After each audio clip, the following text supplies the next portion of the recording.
$7.9 trillion. That was the historically adjusted market capitalization of the Dutch East India Trading Company.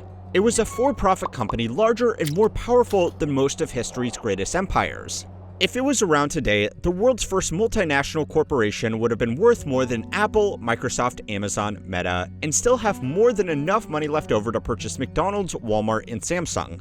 Most companies would be lucky to last 10 years, but the VOC ruled early global trade for nearly 2 centuries, from 1602 until 1799, with an impact that still continues today thanks to its radical business innovations and questionable behavior. But its biggest contribution to the world, if we ignore all the killing, invading, and enslaving, are shareholders.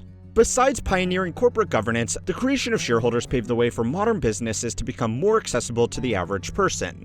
This helped popularize employee welfare like healthcare and pensions, and introduced insurance bonds and joint stock ownership.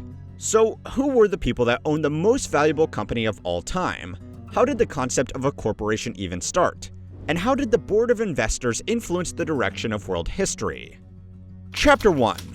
Corporate Pirates. The official name was Verenigde Oost-Indische Compagnie.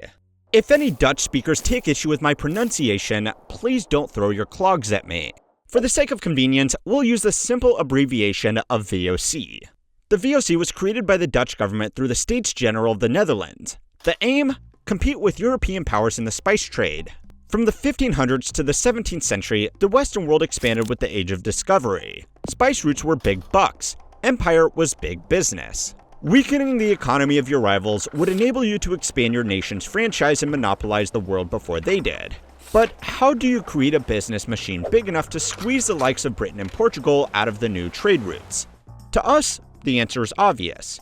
But in 1602, the solution was revolutionary. Several smaller, competing trade companies were forced to get along under a new name and mission. These pre-companies included businesses which had been sending ships to Asia for at least a decade. They had the experience and skills to fulfill their patriotic duties. They also had special protections. 21 years of monopoly were granted to this new consolidation in a strategic move to stem the tide of infighting. Along with this greater efficiency and profitability came resources to streamline expansions, like quasi-governmental powers. This gave the VOC power to negotiate treaties, wage war, establish colonies, trade posts, and even execute prisoners. All they needed was to secure a foothold in Asia. Then they'd solidify trade relationships, negotiate for best prices, and if need be, have proxy wars with other nations. But how do you fund a business plan this ambitious? The country needed to fend for itself against its imperialistic neighbors, but it'd be a risk to dump all their money into it, especially since seeing any profit would require a lot of time and nautical miles and pirate encounters.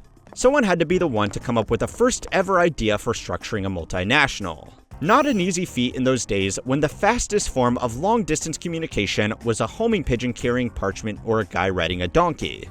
Well, it's time to learn how history works as we charter the course of history and discover the world's first shareholders. Chapter 2.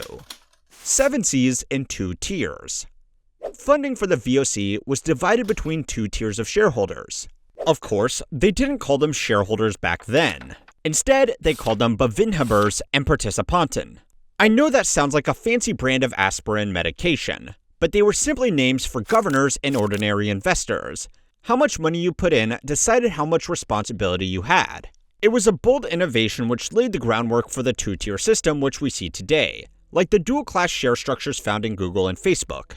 The governors were usually established merchants. A substantial investment bought them the right to be a part of the decision-making process, which would have been vital given their own experience with trading in boats. Their influence required access to the company's details, like bookkeeping. By comparison, ordinary investors got an ordinary return for their ordinary input.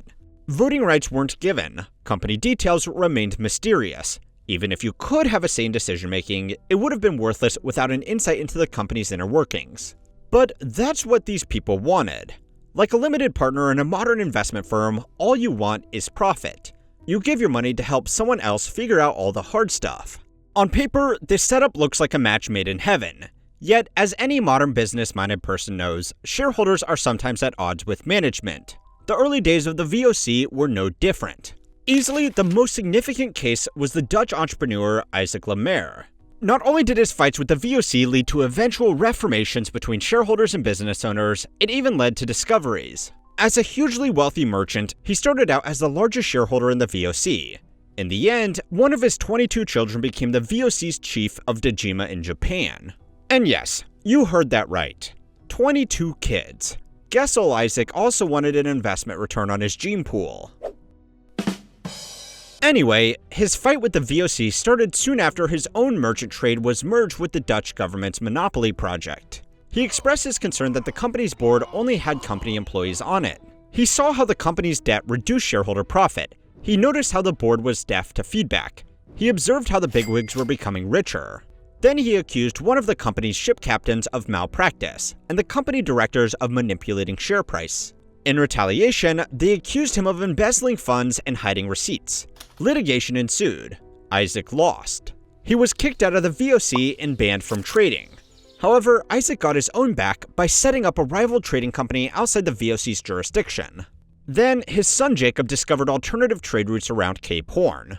This passage was humbly named Le Maire Strait. It didn't dismantle the VOC like they had hoped, but it did remain an important maritime route until the opening of the Panama Canal. And it highlighted that the VOC wasn't as all-powerful as it thought it was. But Isaac's real legacy was in setting a precedent for shareholder rights. By becoming the first corporate activist, Isaac's drama highlighted a need for big business structures to increase transparency and accountability. This was going to be vital when the VOC's expansion ushered in another radical business structure. Chapter 3. Charting the Chambers. After Isaac's activism efforts, discussions of autonomy and accountability spread across VOC's network. Different cities had its own chamber. Think of these like different offices of the same law firm. By breaking up different regions into chambers, it created a degree of decentralization which allowed for greater efficiency and resource management. 6 chambers existed in total: Amsterdam, Rotterdam, Delft, Hoorn, Enkhuizen, and Zeeland, which is now known as Middelburg. Each chamber had its own fleet, warehouse, personnel, and governor. Like our modern law firm example, these governors could exert influence over their specific chambers while adhering to overall policies set by the VOC's central board. Like a law firm, investors bought shares in specific chambers rather than the VOC in general, so returns were based on the profits of that specific chamber. The good thing about this is it incentivized shareholders to make their chambers as efficient as possible. But the downside was your chamber's level of profit could ultimately be affected by elements outside your control. Maybe your chosen chamber simply didn't have the best geography to facilitate trade, or there was a local labor shortage. Maybe you had worse weather or a disease outbreak. Needless to say, not all chambers were built equal. Amsterdam was the real moneymaker. It was responsible for half of the initial capital raised. Zeeland was the second most important, with the other fleets being further down the hierarchy. However, they could still have influence over bigger chambers. Representatives from each chamber would meet regularly as part of the Heren 17. Here, they worked to coordinate efforts by formulating and enforcing policies in what was the 1600s version of a co-op. The exception is they prioritized profit over member welfare and distribution of power. Usually in a co-op, every shareholder has one vote, regardless of the level of investment, but the VOC chambers were influenced proportionally. In theory, an early investor in Amsterdam could use their bigger returns to leapfrog an early investor in a small chamber. But to prevent this going out of control, a new system was brought in whereby normal citizens could get a slice of the pie. Chapter 4. Harboring Wealth. Attracting a diverse investment base was vital for growth. Wealthy merchants were instrumental as early backers, but finding ways to bring in average people would transform the already innovative business into something more sustainable and progressive. Investing was open for all, and it didn't matter if you were a small trader, an artisan, or even a domestic servant. Take Neeltje Cornelia. She was the housemaid of Dirk van O, an early investor in the VOC. For a whole month in 1602, she witnessed her employer doing dealings with the other company directors, including our friend Isaac Le Maire. Naturally, she was intrigued. It turns out Dirk van O was raising the capital for the entire Dutch East India Company by selling its stakes to interested parties. But this once-in-a-history opportunity had a deadline. The bookkeeper had to finalize the ledger of capital raising by midnight of the final day of the month. Neeltje thought about it for days, but she didn't know the first thing about business. But she didn't need to. As a housemaid, she knew an awful lot about people, so when she saw how other people were behaving, she knew something big was about to happen. As the clock hands neared 12, the bookkeeper heard a knock at the door. The old woman had come to invest 100 guilders into the world's first IPO. How much is 100 guilders, you ask? Well, exchanging that amount into modern dollars is not simple. So let's just say that if her wages were 50 cents a day, then it was more than likely her life savings. The bookkeeper realized he could give his own servant a bonus with a stake in the VOC. He put her down for 50 guilders 5 minutes before midnight. So how much did the housemaid earn? Well, the VOC's initial pool of capital was 3,674,945 guilders. Neiljan had put down 100, which means that she owned less than 0.001% of the company. But that amount of a $7.2 trillion business lands you just under $196 million. You could say this housemaid really cleaned up. But even if she didn't have the money to put down at the final moment, she could have used another innovation. An option to pay in installments were offered to investors who couldn't buy stock straight away. In essence, a person could pledge an investment which they paid off over time. These payment options helped attract a broader investor base. Company expansions were streamlined and the finances were more stable. With the emergence of a modern equity market, other ventures would soon take notice, which led to the groundwork we have today. However, this buy now, pay later model wasn't a one-size-fits-all. Forget Affirm or Klarna, where you can pay over 12 months for those shoes that you probably can't afford. Details had to be hashed out between the bookkeepers and investors. Each installment had a payment deadline, but failing to keep up your end of the deal had possible fallouts. The first is you lose your rights for the future shares reserved for you. Other investors deemed more reliable could snap those up so the company could make ends meet, thereby capping your lucrative investment. But the more devastating punishment was losing rights to the shares you already paid for. You'd no longer be entitled to the upside and dividends of the shares that you'd cleared.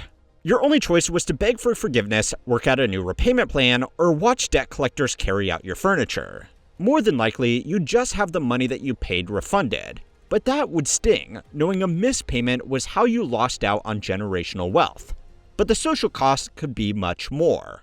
Once word got round that you defaulted on a payment, your reputation would be tarnished. Merchants and other businesses would be less inclined to work with someone who couldn't keep up their end of the deal.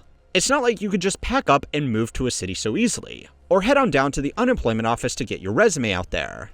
That's why some of the buy now, pay later investors sold their stock when they saw financial trouble ahead.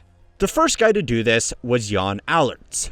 He knew he was heading for a rough patch, but couldn't find a way out. So on the 3rd of March 1603, he became the first shareholder to sell the rights to his shares.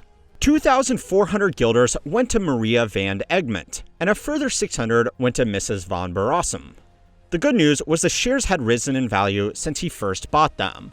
So though he missed out on the big bucks at the end of his investment, he was able to make a nice little profit on his sale.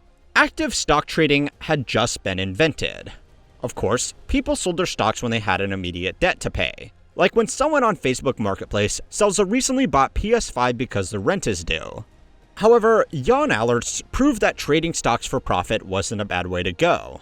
From then on, shares were swapped in St. Olaf's Chapel or on a bridge by the harbor, right next to market stalls selling meats and grain.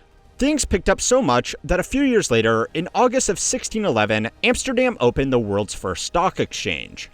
This new building might not have been a stock exchange in the way we would imagine one in our time, but it opened the doors to a new way to make money from investing.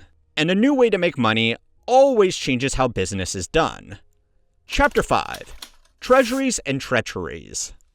By the mid-17th century, the stock exchange had become a sophisticated fixture of every financial landscape. Other countries and cities took note of this revolutionary centralized market and set up their own exchanges. London and Paris followed suit, which enabled their local businesses to raise funds faster and more efficiently. Some of the early practices are still around, like buying and selling based on market fluctuations and even the establishment of a regulatory framework. Now investors could diversify their portfolio. You could even become a stock trader if you had the experience, or lack of experience. But growth like this doesn't come without issues. Tension between governors and ordinary investors never fully went away. and the monopolistic nature of the VOC meant there was a limit to the influence shareholders had on its structure and direction. And as the competition continued with Britain's trading company, plus ongoing issues with smuggling and piracy, the VOC did what every company does when it gets too big. It took on too much debt. In the end, debt was being used to finance its vast operations. Perhaps it would have had better luck funding the extensive military and trading network if the executives at the top hadn't been more interested in lining their pockets. Instead, the multinational was plagued with mismanagement, inefficiency, and sluggishness. Its bureaucracy had once been its greatest strength, but now it was its biggest liability. The good thing about being a small company is your nimbleness allows you to react to market trends quickly. But the VOC was too big of a ship to turn around when the tides turned. Trading spices was the cornerstone of the VOC's vast wealth, but now this sector was crashing.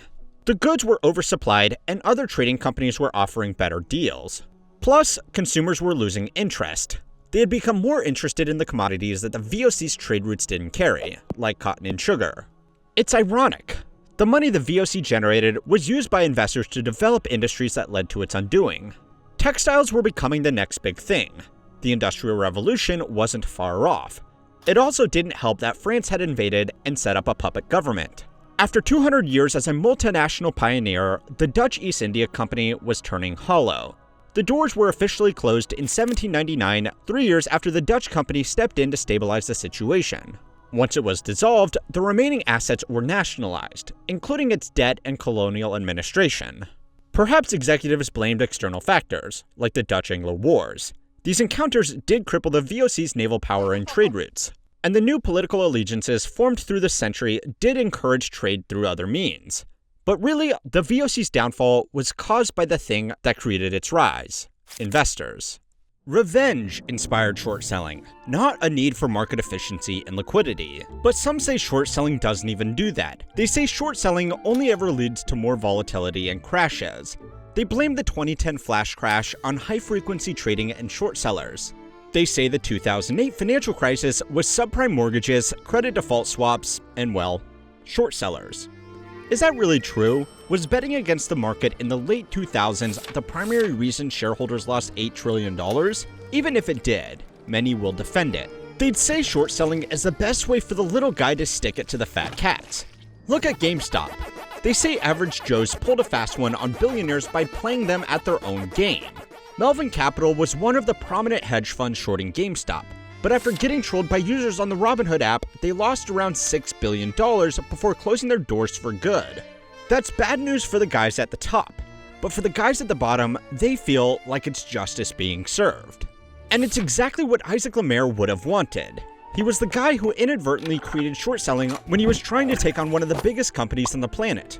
But like many guys trying to gamble on the stock market, he should have quit when he was ahead. In the end, he lost everything. Money, family, honor. Or did he? Maybe he did defeat the Dutch East India Trading Company and other too-big-to-fail corporations. He just didn't do it in his lifetime. Isaac Le Maire was a natural-born merchant. When he entered the world in 1558 to 1559, he became the latest member of a merchant family. 3 of his brothers were successful entrepreneurs, but Isaac learned the tricks of the trade from his brother-in-law. By the time he was 25, he had been registered as a successful grocer. His wealth and success would eventually be enough to support 22 children. That's a lot of nannies to pay, diapers to buy, and private education to bankroll. Maybe Isaac's early taste of success inspired him to franchise his gene pool. It certainly seems that Isaac wasn't one to choose a comfortable life. Clearly, he wanted more, even when everything was telling him to play it safe. For example, Isaac grew up in the city of Antwerp in the Spanish Netherlands, or as we call it in the modern age, Belgium. Antwerp was a vital distribution center for Northern Europe. Isaac didn't just have trading in his blood, he'd have it on his doorstep. He was so intertwined with life there that he captained a company of the militia as a side hustle. By day, he was a trader. By night, he was a city defender. At least in theory. That moonlighting gig came crashing down during the Dutch Revolt. One of the defining battles of the 80 Years' War was the fall of Antwerp in 1585. Turns out, Isaac was better at selling fruits and vegetables than leading a militia, judging from how the richest, most populated city in the Netherlands went from a rebel stronghold to being captured by the Spanish. He fled from the northern Netherlands and eventually settled in Amsterdam to raise a family. Many would have taken early business success and a brush with death as a reason to take things easy, but Isaac always had bigger plans. He saw how the uprising against Spain and the eventual establishment of an independent Dutch Republic was ushering in a new era. Whenever there are borders to be redrawn, there is new trade to be found. In the wake of shifting tides, he founded a trading company with a couple of business friends to carry Baltic grains and timber to Spain from Russia. It was 1599, or maybe 1600, depending on who you asked. The company was called the Brabant Company, or at least that's what it would be called once it translated from 17th century Dutch. Other items they traded included wax, fur, and caviar, sought-after goods for high-paying customers. But they also held a major position in the fish trade between British and Spanish ports. These premium ventures carried risk, politically, geographically, and commercially. But to Isaac, there was no risk without reward, and he was right. Their 2 voyages were so successful that the company yielded a 400% return on its investment, but even that still wasn't enough for Isaac to be happy. A new market was opening, one that would be even more lucrative than the trade routes funding the upbringing of the 22 kids. It started with Cornelius de Houtman. He made the first successful Dutch expedition to the East Indies. He pulled it off in 1597, when he and a few other Amsterdam merchants returned with a huge cargo of valuables. Even though this happened a few years before Isaac's company was formed, it's worth emphasizing how information traveled slower back then, especially when it concerned profitable spice markets, top-secret trade routes, and intel on foreign powers.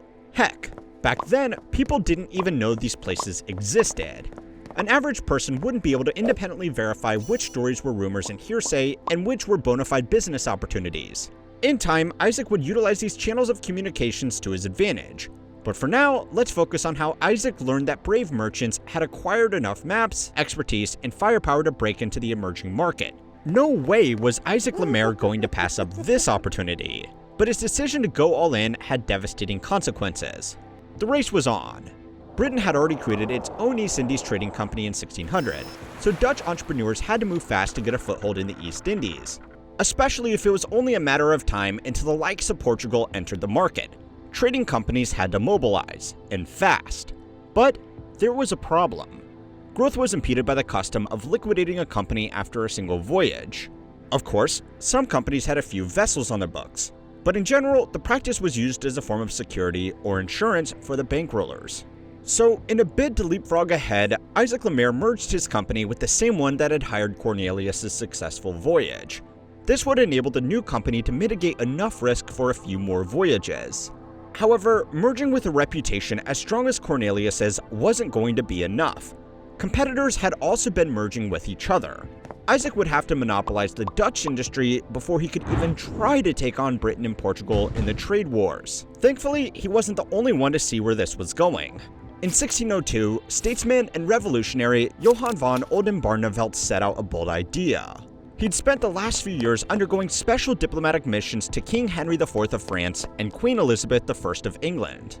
With his inside scoop on rival empires, he was perfectly placed to persuade the 6 large trading companies to amalgamate into one big super company, the Dutch East India Trading Company, or as it's known by the Dutch abbreviation, the VOC. But unlike the British counterpart, it would sell ownership and stock at inception.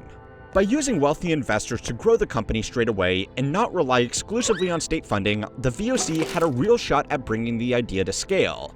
All they needed was some rich merchants with some naval experience to buy up some stocks. No surprises for guessing that Isaac Lemaire was eager to get in on this investment deal. He became the largest shareholder when he bought 85,000 Dutch guilders worth of stock. Today, that would be closer to $1.6 million. Although some think his brother-in-law helped him raise the full amount, he did have creditors, and it would be a fitting way to pay back the guy who got you into the business in the first place. The result was the VOC was capitalized at 4 times the size of the British East India Company. When its 21-year charter was granted on March 20, 1602, it had 6.4 million guilders in the bank. Adjusting for inflation, that's around $125 million, give or take a couple $100,000. From that point on, Isaac Lemaire was one of the most successful merchants on the planet, and the biggest investor of what was going to be one of the world's biggest companies ever. Annual profit started at 6 million guilders, which means Isaac made back his investment practically straight away. The VOC reached its peak in 1799 with stock worth 78 million guilders, That's almost $8 trillion today. In fact, the VOC was so ahead of its time that the existence of the first publicly traded corporation predated an official stock exchange. Deals were made with the sellers and buyers, announcing prices and solidifying trades with hand slaps and high fives. Before long, commoners were investing in the VOC. As the company grew, Isaac Lemaire became a governor in the company, which gave him greater control and insights into the running of this money-making behemoth. Unfortunately, Isaac wanted more. Or at least, that's the reason the VOC gave for kicking him out. We can't know for sure the exact details, because each side has a different version of events. Isaac would say that the tension with the VOC started with the expeditions of Wiebrand von Verbeck. In 1602, he led a fleet of 14 ships and 1 yacht. Of the company directors on board this expedition, one was Isaac. Apparently, Isaac saw how the malpractice of the company was affecting the bottom line. He had already been garnering something of a reputation as a corporate activist by challenging the head honchos over their poor management and lack of transparency. But something on Wiebrand's voyage was the straw that broke the camel's back. It can't be verified what he precisely saw that made him feel like he was losing money, but Isaac let his anger be known. In 1609, he filed a petition to liquidate the VOC in accordance with the standard business practice. In response, the VOC kicked him out. His stake in the company and position as governor didn't grant enough voting power to survive an ousting from the board. He would argue that the ensuing litigations were a result of the VOC not wanting to be held accountable for screwing investors out of profits. He was the largest shareholder after all, so it makes sense for this to be his motivation. However, the VOC's version of events is that all these accusations of mismanagement were phony. Their version is that Isaac was caught cooking the books. Allegedly, he had taken expenses without providing adequate receipts. For example, he undertook 14 expeditions under his own accounts instead of the company's, which meant any money he pocketed was embezzlement. The sheriff fined him 1,200 guilders, about $46,000, which became a strong pretext for the VOC to expel him. Not only that, but limits were put on how much of his stock Isaac could take out. As part of the exit deal, Isaac signed, or was forced to sign, an agreement to not become a competitor. That meant he couldn't run a trading company in the East Indies, and certainly not from Dutch soil. He was a merchant banned from trading. For the moment, Isaac wouldn't try to find a loophole, because he had another revenge plan to put into action. His only way to get back into trading would be to take down the VOC and force it to liquidate. His plan to do this was through a different form of trading. If the whole drama started over stock value, then he was going to make sure it ended over stock value. His idea was simple: use the bridge. As a merchant, he was familiar with how the gossip amongst traders had been a fantastic way to gather insight and tips. This time, he was going to use the back channels against the VOC. He hired hoodlums and set up the Groot Company, which translates to large company, and sent them to spread misinformation on the bridge where the stocks were being traded. Rumors included things like boat sinking, attacks by British vessels, and spices being ruined by leaks. This is the first example of a bear raid because he was specifically targeting a company to sink the share price. Lemaire and his Groot Company crew sold naked shorts or shares that they didn't own, which put downward pressure on the VOC's share price. To explain short selling, imagine borrowing your friend's PlayStation, then selling it for $400. 3 months later, your friend wants it back, so you buy it for $300. So you make a $100 profit. Naked shorts are like that, except you don't even borrow the PlayStation. You just agree to sell a PlayStation for $400 but promise to deliver it later. Then you hope the price drops to $300 so you can make a profit. In this case, Lemaire promised to sell shares at a certain price and deliver them at a later date, but wanted to drive the share price much lower so that when he delivered those shares, he could make the big bucks. Given all this happened almost 60 years before Isaac Newton discovered gravity, we can cut ourselves some slack when it comes to the definitions.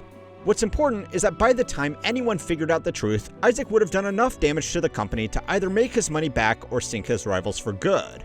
If they'd been stealing from him by overvaluing the stock, then it was only fair that he lowered their stock price to pocket the difference. But this plan backfired, big time. Firstly, the type of investors who'd be on the bridge were the types of investors who didn't care about the day-to-day fluctuations of stock value. All they cared about were the yearly payouts. The types of shareholders who might care about day-to-day fluctuations would be the same governors who knew the books well and had the direct lines of communication to verify rumors. Still, the VOC didn't want to risk any blowbacks, so they announced an early payout of corn. Any investor who might be scared enough to dump stocks was placated with a few ears of maize. So, Not only had Isaac helped create shareholding, corporate activism, and short selling, he'd now set the standard for dividends. To make matters worse, the VOC sought the government's help when they figured out what Isaac was up to. During their government petition to ban the practice, they said the real victims of Isaac's conspiracy were not the fat cats, but the widows and orphans who had invested everything they had into the company. It's bad enough having a thieving troublemaker's reputation, but being known as a guy who bullies widows and orphans? Dang. That was going to sour any future business prospects. The government agreed with the VOC, if only because they had a vested interest in keeping the company afloat. In response, they outlawed naked short sales. From now on, the government decreed any speculation against a company's value needs some proof. So now, Isaac had inadvertently created regulation. That's not a bad record for a businessman.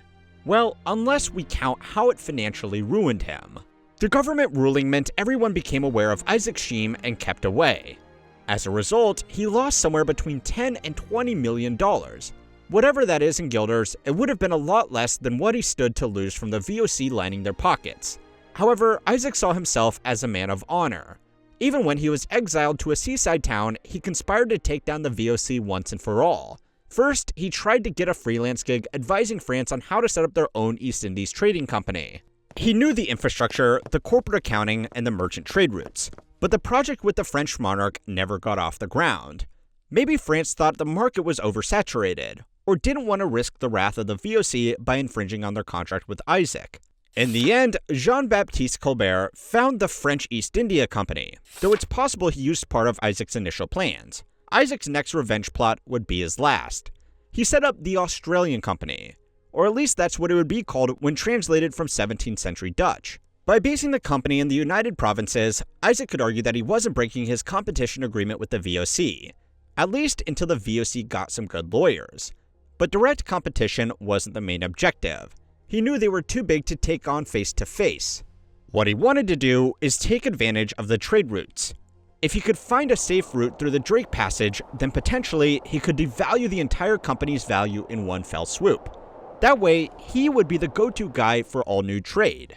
His son Jacob was put in charge of the expedition and ordered not to conduct any trade when passing through VOC waters. Although this was part of a ruse. Isaac knew that the VOC would question Jacob, which gave his son a chance to sweet-talk Governor General Gerald Reinst. Reinst had participated in the earlier Brabant Company, so would likely look favorably on Isaac's plan to find a new trade route. Reinst's support of his old colleague might even sow dissent within the VOC.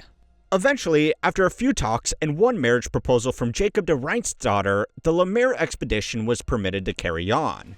Soon, Jacob successfully discovered a way through the notoriously dangerous Drake Passage. To commemorate the success, he named it Cape Horn. But on returning home, the rest of the VOC heard how Isaac had pulled some strings and found some loopholes to get through their territory. After porting at Amsterdam, Isaac's son was arrested and the ship was confiscated. A legal case ensued between Isaac and the VOC once again. But this time, Isaac won. Sort of. The court ruled that Isaac was not breaking any rules by traveling through the VOC trade routes to get to Cape Horn. He also received a tidy compensation and got his ship back. Tragically, this was in vain. Jacob died during the return voyage. To make matters worse, the VOC simply played Isaac at his own game and moved their own ships into the new trade routes. What else could Isaac do? His new venture was nothing compared to the huge Dutch East Indies trading company, and now he'd lost one of his children in his never-ending revenge mission.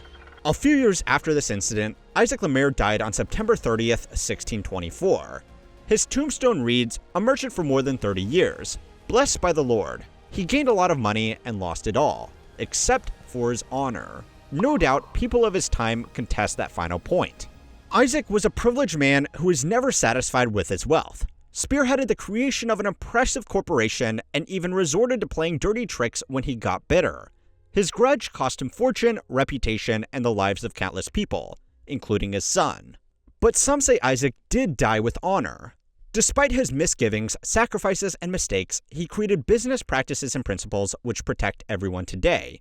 From average Joes investing in companies to regulators holding boards of directors accountable. Exploitation, political meddling, and military aggression. I'm not talking about the dictator of a banana republic. I'm talking about a private company whose personal army was 3 times that of the British Army. The East India Company sounds like a sort of capitalistic nightmare ripped straight out of the pages of a Philip K. Dick novel. But these guys were a real dystopian force. Their time may be over, but the consequences of their actions shape this world as we know it. Chapter 1. Greed, Gold, and Goods. In 1957, a few years before the unofficial Anglo-Spanish War, Francis Drake decided to explore the bank accounts of Spanish settlements in South America. Once he plundered the Spanish colonies, he darted back across the Pacific Ocean until touching down in the East Indies. While traveling through the Molucca Islands, he met Sultan Babula, then ruler of the Sultanate of Ternate, one of the oldest Muslim kingdoms in Indonesia. This guy was the greatest of the sultans, having run out the Portuguese occupants. Under his rule, the Sultanate reached its golden peak thanks to his reign of free trade and access to valuable forest resources. For Francis Drake, the maritime door-to-door salesman, this was the perfect client. After all, both him and the Sultan shared a common enemy with the Portuguese, who were in cahoots with the Spanish. Drake offered his linens, gold, and silver. But let's call it what it really was.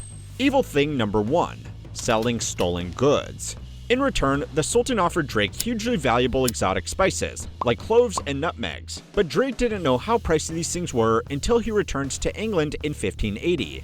Investors in Drake's original expedition saw ginormous returns on his haul. Drake had become a celebrated hero overnight. Everyone wanted to capitalize on trade with the far-off East Indies, but they couldn't do that without more naval power. They got that in 1588, when Queen Elizabeth I's kingdom seized Spanish and Portuguese ships and cargo upon defeating the Spanish Armada. These vessels made exploring the world for riches a cinch, but to finish the Spanish and Portuguese off for good, they needed to push their rivals out of the East Indies trade routes. That came easy though. A few more naval battles later, and England had established firm connections. Though, with the emergence of this new market, the stage was set for one company to step out of the shadows to become a monopoly. So it's time to learn how history works as we tally up the evil crimes of the East India Company. Chapter 2. The Sinister Start. In 1599, merchant all-stars banded together to create a supergroup. There was adventurer merchant Ralph Fitch, whose 9-year tour of Persia and Mesopotamia was legendary. Next was James Lancaster, who found a new route to India. Stephen Sawami was the mayor of London and a merchant in his own right. Then there was Thomas Smith, another powerful politician. The final member was Richard Hakluyt. He had sailed with Drake, founded successful trade companies before, and was a bigger supporter of colonialism. With their powers combined, they applied for a royal charter. This official decree from the monarch would make them a monopoly. Their argument was that they had the expertise to mitigate risks from piracy and treacherous seas. Consolidating power made it more efficient and easier to compete with other European nations. And their expeditions could serve broad political agendas set by the crown. Some say this shows a lack of spirit for the free market. Personally, I call it evil thing number 2, cheating. The Queen rejected their application. Spain and Portugal were still powerful, so she didn't want to risk a diplomatic crisis or another war. So they did what all budding entrepreneurs do and tried again and again. In time, circumstances changed. Britain's navy became more powerful, and the Protestant Reformation freed Britain from its Catholic ties with Spain and Portugal. Now, the Queen saw the virtues of a state-sponsored business enterprise. On the 31st of December 1600, the charter was granted and the East India Company was greenlit as the world's first corporate raiders. Interestingly, James Lancaster, who captained the first voyage, was born and raised in Portugal, though he got the job because his previous experience in the East Indies provided intel about Portuguese presence in the area. During the trip, the company seized a Portuguese carrack loaded with spices and pepper. This precious booty helped them set up trading posts on the subcontinent to break up Spain and Portugal's duopoly. By the time they returned to England, the Queen had died. However, the newly crowned James I was so impressed with their maiden voyage that he knighted Captain James Lancaster. Oh sorry, Sir Captain James Lancaster. But despite these accomplishments and accolades, the company was struggling in the spice trade. Spain and Portugal may have been knocked down a peg, but the big guy on campus was the Dutch East India Company. The irony is that this company was endorsed by the States General of Netherlands, which originated during the Dutch revolt against their Spanish rule, the very same uprising supported by Britain that ultimately led to tensions with Spain in the first place. It's like encouraging Batman to fight the Joker only for Robin to steal your wallet. Even though England was done fighting Spain, they started fighting the Dutch whilst continuing conflicts with Portugal, who were also at war with the Dutch. So that's like you teaming up with Robin to take on Harley Quinn whilst also teaming up with Harley Quinn to take on Robin. Things were getting complicated. All this naval warfare was getting nowhere fast. In order to get an advantage over their enemies, the East India Company needed to set up a foothold. All they had to do was strike a deal. The Mughal Empire reached the height of its power during the 17th century. In fact, they were one of the wealthiest and most powerful empires on the planet. Their influence spanned most of the Indian subcontinent, including present-day India, Pakistan, Bangladesh, and even parts of Afghanistan. Their heritage was rich, their culture was revered, and their army was feared. But the EIC had a trick up their sleeve. They sent Captain William Hawkins in 1608 to woo the court, which he did by speaking Turkish, a language familiar to the Mughal court. By 1612, a trading post was erected in Surat. Though the initial trading post arrangement benefited the Mughal Empire, it angered the Portuguese and Dutch, whose own trading posts were being undermined. Another competitor on the scene was the Courtine Association of England. They had been given a license by Charles I, the king's dead father, to operate where the EIC had no presence. The East India Company were being squeezed on all sides, first by competitors and now by interlopers, but they didn't want to temper their ambitions. All the wealth made was necessary, in their eyes, for safeguarding their home country against antagonistic empires. I mean, what else are they supposed to do? Make peace? That's a terrible idea. The spice must flow. In the interest of time, I'm going to summarize the next few decades of the story because the conflicts are dense, convoluted, and frankly, bizarre. Just know that the latter parts of the 1600s was a time when the East India Company fought the Dutch East India Trading Company, but teamed up with the Dutch to fight Portugal, who later gave England Bombay when King Charles II married Portugal's Catherine of Braganza. Despite this, the EIC still fought Portugal's merchants for their own political motives, meaning England and Portugal were kinda cool with each other now, but their merchants were not. Things only got more tense from here. Chapter 3: Best Mates, Stalemates, and Checkmates. Things kicked up a notch around 1661, when Charles II gave the EIC rights to acquire territory, mint money, command fortresses, command troops, declare war, declare peace, and exercise civil and criminal jurisdiction. These powers effectively made the EIC a state power on the international stage. This was evil thing number 3. The laws don't apply. On paper, they were a mere private company setting up trading posts. In reality, they were their own militarized sovereignty, operating both in and outside of English jurisdiction. No longer did they need to get permission from back home. Now they had the money and means to call the shots. For example, forts and trading posts no longer had to be defended. Now they could go on the offense. They could hire locals to join the ranks, take prisoners, and elect their own diplomats. That'd be like today if McDonald's sent Ronald McDonald to set up embassies in foreign lands because Canada wrote them a permission slip. Soon their business rivals got their own set of powers, if they didn't have them already. The Dutch and English had a series of fights aptly named First Anglo-Dutch War, which started earlier in 1652, the Second Anglo-Dutch War in 1665 after Charles II made the EIC go Super Saiyan, the Third Anglo-Dutch War in 1672, and, you guessed it, the Fourth Anglo-Dutch War in 1780. But they didn't just fight each other. Eventually, the likes of the East India Company went toe-to-toe with Indian states and provinces who stood in its way. Imagine if today McDonald's had shootouts with Burger King, Wendy's, and Hawaii. The EIC lost Bombay after Sidi Yaqub had sent a fleet to attack in 1689. But then the EIC apologized, so the emperor withdrew his troops. Once they were in the clear, the EIC just set up again in Bombay, as well as establishing a presence in Calcutta. All in all, the East India Company and its enemies were locked in a violent stalemate for roughly 150 years. That's a lot of fighting just so people back in London can drink tea. But as always in European history, things took a turn for the worse when France got involved. During the 7 Years' War in Europe, France and Britain used the East Indies as a proxy war as part of their campaign for global dominance. Both had been making sizable gains in the area, but the rise and fall of competing Indian empires was creating political turbulence. Everything came ahead in 1756 when Siraj ud-Dowlah became Nawab of Bengal. Though Bengal was under the Mughal Empire structure, it was composed of different regions, entities, and self-governing groups, like the Galactic Senate in the Star Wars prequel trilogy. Siraj ud-Dowlah was growing concerned with the EIC's increasing military capabilities, so he demanded the British to cease their unauthorized fortifying of the Fort William trading post in Calcutta. The Trade Federation, the East India Company, only partially complied with the demand because they said they needed to defend themselves against the French. Turns out, they should have been more concerned about Siraj-ud-Dowlah because he captured the fort with his army in June 1756.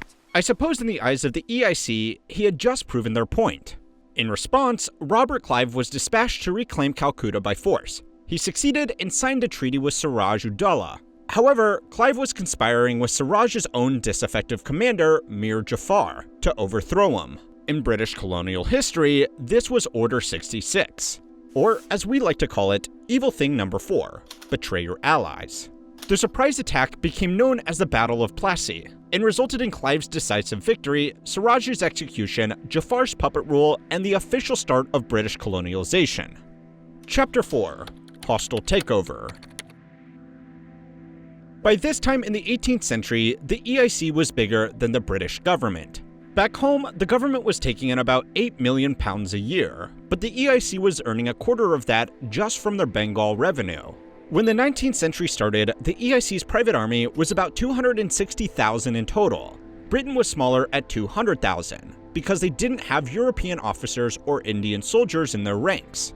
All this, plus a formidable navy, helped the EIC spread throughout India in no time. Not just in geographical terms, but also political and cultural.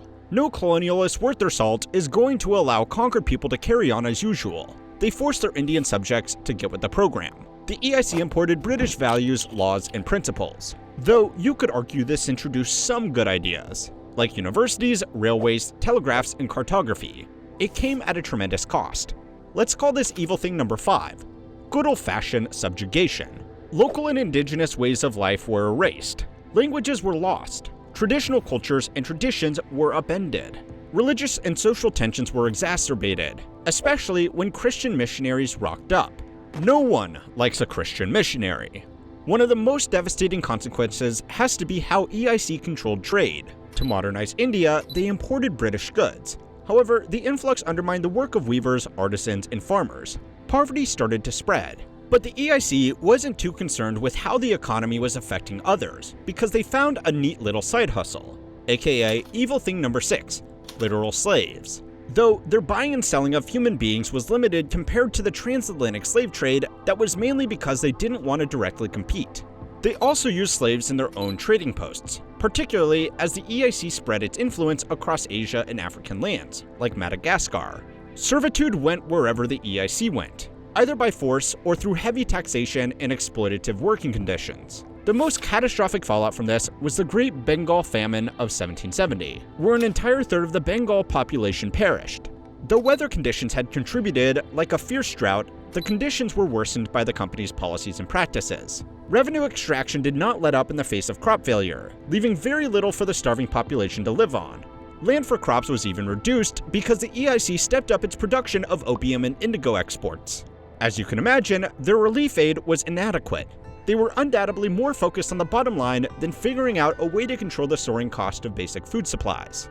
Their indifference continued through subsequent famines too. Though other contributing factors means we can't outright call it genocide, we can call it Evil Thing Number 7, causing widespread pain and misery. Unfortunately, the East India Company still had 100 years to go until it closed shop. Chapter 5. Endgame. After the famine, criticism of the EIC was widespread. In response, Britain passed the Regulating Act of 1773. The design was for the British government to reclaim greater control over the EIC by having a say in their activities. Yet the EIC continued its expansion. Another step was needed. By 1784, there was the Pitt's India Act, which created a board of control to oversee the company's civil, military, and revenue affairs. In effect, the EIC was reduced to a managing agent of the British government. The increase of executives, middle managers, and other proto-corporate tropes had slowed the central decision-making, effectively cutting the company from the inside out. Wait, a company becomes more inefficient the more executives and managers there are? Who would have thought? Don't gloat too soon. Even with this added weight, the EIC continued to expand through war and even annexed whole states. It was too big to fail. The monster was out of control. But not for long. By the start of the 19th century, abolitionist movements were gaining momentum.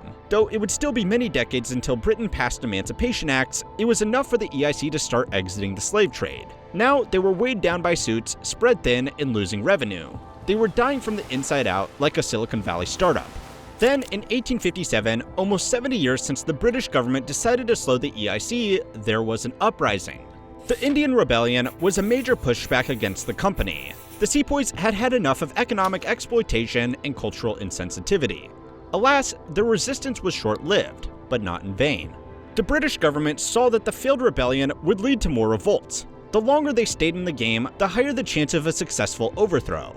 It was time to cut their losses. 1 year after the uprising, the Government of India Act was passed, spelling out the end of company rule. In its place, the Brits erected the British Raj as the formal, official, and direct rule by the government. So the Galactic Empire had been defeated, but the First Order had been created. Cool. Still, it's kind of ironic that after over 200 years of colonialism, the company was taken over. It was dragged back to Britain and stripped of all of its administrative powers. Now it existed in a strictly legal sense. It was nothing more than its name on a piece of paper. When 1873 rolled around, it was time to end the EIC once and for all. The Dutch and British East India Companies were nation-sanctioned monopolies set up to give their respective homeland a competitive edge in the emerging spice trade. Technology had improved so much that navigating vast distances was much easier. Hauling back luxury goods from new lands and new allies was a gold rush.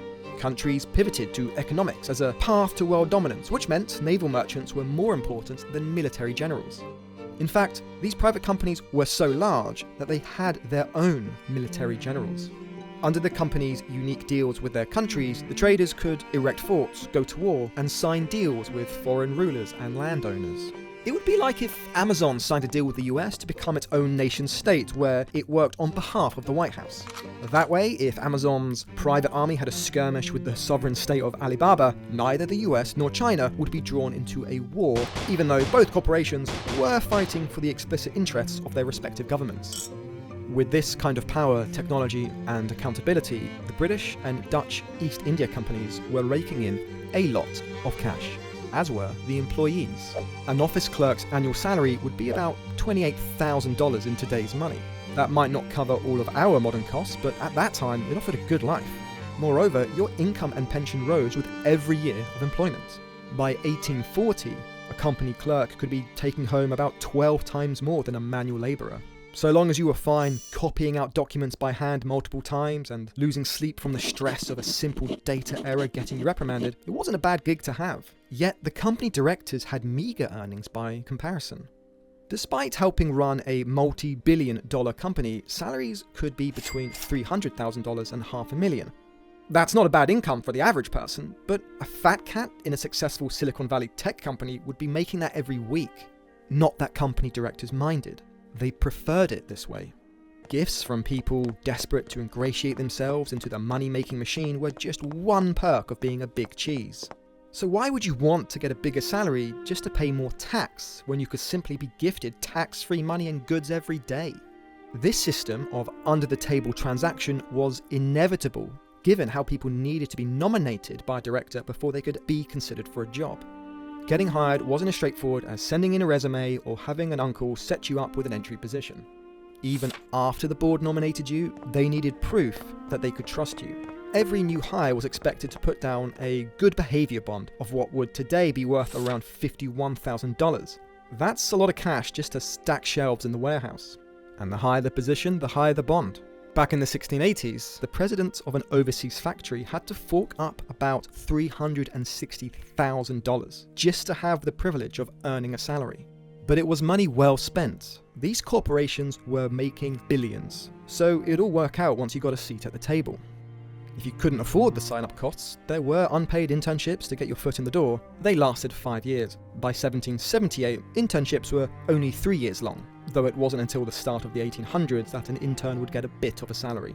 But once you were in, it was all free training, free drinks, free food, and even nap rooms like an 18th century version of Google.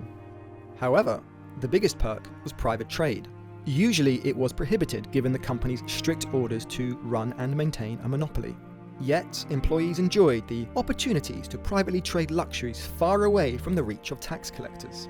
After all, if you had paid so much just to get into the company, it was only fair you supplemented your income with a little private commercial trading, am I right? The thing is, sometimes the company would come down hard on employees doing under-the-table deals. Sometimes people were punished just as a PR stunt. It had to be, given how widespread corruption was. Only rich people could reach the higher ranks of the company. And also, because the company had so much power overseas, that removing a political figure could be devastating. This meant the culture inside the East India trading companies was fine with private trading, so long as you didn't get caught. Imagine that, a multi-billion-dollar financial institution where crime is treated better than negative press. This was why employees didn't petition for a bigger slice of the pie. The real money was in entrepreneurship. Take Robert Clive, British officer, colonial administrator, and, worst of all, politician. He started as a clerk for the British East India Trading Company, then climbed the ranks to eventually help establish British control over India following his decisive victory at the Battle of Plassey in 1757. Yet somehow, the guy helping to oversee some of the most profitable trade routes was amassing a personal fortune that was much, much larger than his company salary. We're talking everything from purchasing estates, building mansions, buying himself a seat in government, and splashing out on a luxurious lifestyle for his whole family. He also bought a lot of mirrors for some reason. If you've got an illegal fortune burning a hole in your pocket, you have to spend it on something. Historians estimate that he left India with about £500,000. That kind of cash in the 1750s meant he was one of the richest people in Europe. Depending on which economist you ask, the money he was bringing back was equivalent to between £6 to £8 million, although some estimates suggest it could have been as high as £200 million. It's difficult to know for sure. He was well connected with a lot of loyal men and in charge of a lot of ships, but that's partly why people became suspicious in the first place. 2 parliamentary committees uncovered corruption amongst his servants, which quickly led to exposing Clive as the head of the whole operation. Thankfully for him, his passionate defence in Parliament and respected military victories got him acquitted. Or maybe it was the fact that the courts couldn't decisively prove how he was moving money. Faking invoices was a common practice. But it was clear now to merchants that if a senior member could narrowly avoid trouble, then they'd all need to get much smarter in concealing their ill-gotten gains. They could no longer smuggle gold in the sailors' bedrolls or the false bottoms of trunks. They couldn't depend on bribing a dockhand to let your ship pass through with a cargo hold filled with contraband. It was time to get smart. It was time for money laundering. But not many people knew that a merchant called Thomas Pitt had already elevated money laundering into an art form at the start of the century. His process would remain shrouded in mystery for years to come, but when it was exposed, it was clear that the kinks of money laundering had been worked out. Pitt showed that there was a simpler way to protect your treasure. He was born in Dorset in 1653. By the time he started his career in 1674, the British East India Company had been operating for decades. After a stint in India at their behest, he ignored company orders to return home so that he could stay in Asia to trade privately. When he did land back on British soil, he was promptly fined £400 for interloping. This fine was nothing, though. Pitt had already accumulated a nice fortune and could have retired early if he wanted. So despite promising not to go against the EIC's monopoly, he returned to Asia to trade some more. Over there, silver could get a lot more than back home, so buying up luxury goods was a cinch. He loaded up boats with illegal cargoes of tea, pepper and porcelain. An arrest warrant was issued when he landed back in 1698, but he'd already left for another trading expedition by the time authorities caught up with him. This cat-and-mouse chase came to an abrupt end when the EIC faced fresh competition from emerging companies. In a likely bid to utilise his expertise and cunning, Pitt was hired by the very company trying to arrest him. They knew he was hustling on the side, but decided to overlook this forbidden behaviour because they had bigger fish to fry. When Pitt arrived in Madras, he'd become president of the East India Company, or at least the president of the Madras province. This position made it far easier to continue his private trade, but it also brought in new problems. Pitt had a front row seat to the diamond trade. He figured that if he could clean his money through a diamond purchase, then he'd have a simpler way of transporting his fortune back home. He wouldn't have to worry about the logistics of transporting cargo or paying kickbacks to a network of accomplices. With a streamlined system, there'd be less risk of exposure and an easier way to obfuscate financial transactions. However, diamonds are a risky business. Hard to see blemishes can devalue a stone in an instant, and buyers and sellers are always trying to pull a fast one on each other. But Pitt decided to risk it all. If he could find a good price on one, then he'd be able to smuggle his fortune back easily because the EIC would be concentrating on cargo holds and spices. After years of waiting, he finally caught wind of a special diamond. Legend had it that a slave originally discovered the shiny stone and tried to barter his freedom with it, but the slave master killed him and kept the diamond for himself. Pitt tracked down the stone's current owner and saw it with his own eyes. 410 carats and 85 grams, a beauty. It's not often you can hold generational wealth in the palm of your hands. Despite trepidation from his diamond expert back home, Pitt snapped it up for about £20,400. Adjusting for inflation, that would be around 3.75 million. He hid it in his son's shoe and sent him back to England. Once it was safe, he paid a guy the equivalent of £1 million in modern cash to cut the diamond. When it was ready, he only needed to sell it to the highest bidder, and voila, his vast fortune of dirty money would be clean. Pitt had just created placement and layering. With a buyer, he'd create integration. The problem was Europe was at war, so even the rich elites had to tighten the purse strings. He sat on this diamond for 15 long years. He must have spent that time hoping the EIC wouldn't catch wind of his plan or suddenly decide to arrest him for his previous private trading. Then in 1717, Philippe II, a French regent to Louis XV, bought Pitt's diamond for £135,000. That's a profit of 1,009. Adjusting for inflation, Pitt netted just over £19 million tax-free. It was official. The best strategy wasn't smuggling back gold coins or forging paperwork for trunks of spices. It was converting it into an asset. It was about finding a way to legitimize the money. Now, the diamond is known as the Regent Diamond. It was added to the French crown jewels and owned by the likes of Marie Antoinette. When the French revolutionaries stole it, they used it as collateral for loans. Napoleon did the same thing too when his empire needed a cash injection. Nowadays, the Regent Diamond is on display at the Louvre with an estimated value of $48 million. So even though the likes of the EIC and the VOC are no more, the thing that outlasted their empires wasn't the trade routes maintained by their generals, but the craft of money laundering created by their merchants. The big question is whether Pitt's money laundering was fair game in a government-backed monopoly, or whether that's a convenient excuse by criminals looking for new ways to get a bigger slice of the pie. If you liked this video, check out our one on how short selling was invented to get revenge on the VOC. And be sure to subscribe to keep learning how history works.